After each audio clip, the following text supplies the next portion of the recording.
Assalamualaikum warahmatullahi wabarakatuh. Om Swastiastu, Namo Buddhaya, salam kebajikan, salam untuk kita semua. Perkenalkan, nama saya Rifa Zafira dengan NIM 1111240018. Saya mahasiswa Fakultas Hukum semester 3 dari kelas B. Pada kesempatan kali ini, saya akan menyampaikan sebuah materi yang telah disampaikan oleh Ibu Hera Susanti selaku dosen pengajar Hukum Internasional pada pertemuan ketiga. Hukum internasional memiliki berbagai macam istilah, yaitu hukum dunia, hukum internasional publik dan privat, hukum internasional khusus, hukum antar negara, hukum antar bangsa, hukum transnasional, hukum internasional khusus, dan hukum humaniter internasional. Salah satunya saat ini yang paling populer adalah hukum internasional publik.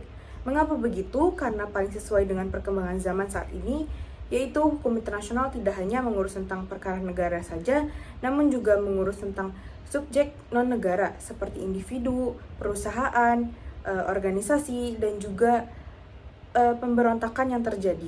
John O'Brien mengemukakan bahwa hukum internasional adalah sistem hukum yang mengatur hubungan antar negara dengan subjek utamanya adalah sebuah negara, dan subjek lainnya yang disebut subjek derivatif adalah turunan dari negara. Lalu muncul perdebatan bahwa apakah hukum internasional sendiri bisa disebut sebagai hukum sesungguhnya? Ada dua pandangan berbeda tentang hal tersebut, yaitu yang pertama oleh John Austin. John Austin sendiri mengatakan bahwa hukum internasional belum dapat dikatakan sebagai hukum sesungguhnya. Mengapa begitu? Karena hukum sesungguhnya harus memiliki dua unsur, yaitu yang pertama, badan legislatif yang tetap dan dapat dipaksakan. Sedangkan menurut Oppenheimer, hukum internasional sendiri sudah dapat dikatakan sebagai hukum sesungguhnya.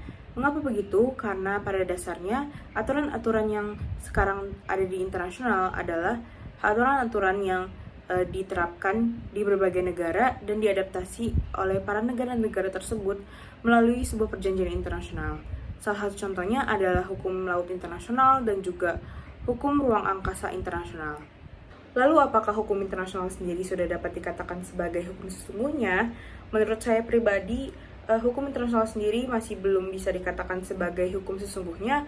Mengapa begitu? Karena masih banyak kelemahan yang dimiliki pada sistem hukum internasional sendiri, yaitu di mana kurangnya institusi formal dan juga aparat penegak hukumnya masih kurang, yang dimana tidak ada aparat hukum yang jelas jika ada kerusuhan atau ancaman global yang mengancam nyawa masyarakat internasional atau hak asasi manusia internasional.